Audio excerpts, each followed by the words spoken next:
తిరుచనూరు శ్రీ పద్మావతి అమ్మవారి ఆలయానికి రాష్ట్ర వ్యాప్తంగానే కాకుండా దేశ నలుమూలల నుండి భక్తులు దర్శించుకోవడానికి వస్తూ ఉంటారు. టీటీడీ వారి ఆధ్వర్యంలో నడుస్తున్న ఆలయాలు సైతం భక్తులు దర్శించుకుంటారు.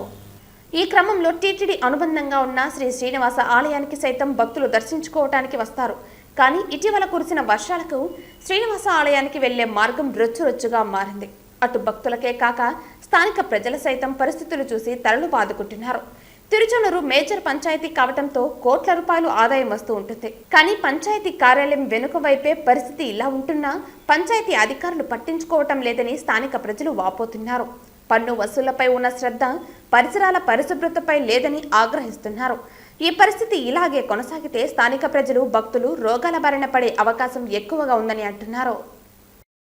ఇక్కడ ఏ వీధిలో ఉంటున్నాం సార్, ఎంత ఇబ్బంది వాటర్ వచ్చేసి కాలువ పట్టించుకునే వాళ్ళు తీసేవాళ్ళు లేరు. పడిపోయి ఎంతమంది మురికి నీళ్లు, డ్రైనేజ్ వాటర్ ఎవరు పంచాయతీ ముందర పెట్టుకొని ఇంత గలీజు. శ్రీ వెంకటేశ్వర గుడి ఉంది, ఆ మురికి నీళ్ళు ఇళ్లలోకి వచ్చేసి నీళ్ళంతా పురుగులు రోగాలు ఎవరు పట్టించుకునేవాడే లేరు. వర్షం వస్తే మరి 2 ఏళ్ళగా వస్తున్నాయి సార్ ప్రాబ్లమ్స్. ఇంత గలీజు ఎవరు పట్టించుకునే వాళ్ళు. పంచాయతీ ఆఫీస్ పక్కనే ఉంది. ఈడే శుద్ధం చేయకపోతే ఊరంతా ఏం క్లీన్ చేస్తారు చెప్పండి. ఎంత పిల్లలు స్కూల్కి పోయే వాళ్ళు ఉన్నారు, ఫ్యామిలీస్ ఉన్నాయి, హౌసెస్ ఉన్నాయి, స్కూల్స్ ఉంది. డ్రైనేజ్ మొత్తం వాటర్ బ్లాక్ అయిపోయి బయట వచ్చేసి వెంకటేశ్వర గుడి ఇది అయితే ఇంకా ఘోరం. మురికి నీళ్ళు అదైతే డ్రైనేజ్ మొత్తం బయట వచ్చేసింది. అది మా పేరు దొరబాబు, నేను ప్రైవేట్ జాబ్ చేస్తాను దొరా కంపెనీలో. ఆ గుడి వెంకటేశ్వర గుడి ఇదిలేనే ఉన్నాం సార్.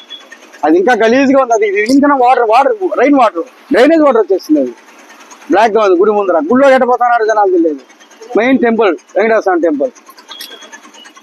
సుబ్రహ్మణ్యం చంద్రశేఖర్ కాలనీలో ఉంటున్నాము, మేము నివాసం ఉంటున్నాము. ఈ ఏరియా 20-25 ఏళ్ళగా ఇదే పరిస్థితులు ఈ నెలలోనే ఉంటున్నాము. ప్రతి వానకి ఇదే మన నిండిపోతా ఉంది. మా పరిస్థితులు మాకు పరిష్కారం చేయాలి. పంచాయతీలకు చెప్పినా పట్టించుకోవడం లేదు, ఎవరు చెప్పినా పట్టించుకోవడం లేదు. శ్రీ వెంకటేశ్వర గుడికి పక్కనే మా ఇల్లు. ఇక్కడ చంద్రశేఖర్ కాలనీలో ఉన్నాం మేము. కానీ మా నివాసంలో ఈ వాటర్ అంతా చేస్తాంటే మరి ఇబ్బందులు పడుతున్నాము. ఇక్కడ ఒళ్ళు బాగాలేక వచ్చేస్తా ఉంది. పరిస్థితులు బాగాలేకుండా ఉన్నాయి. ఒకసారి పరిష్కరించమని చెప్తున్నాం మేము.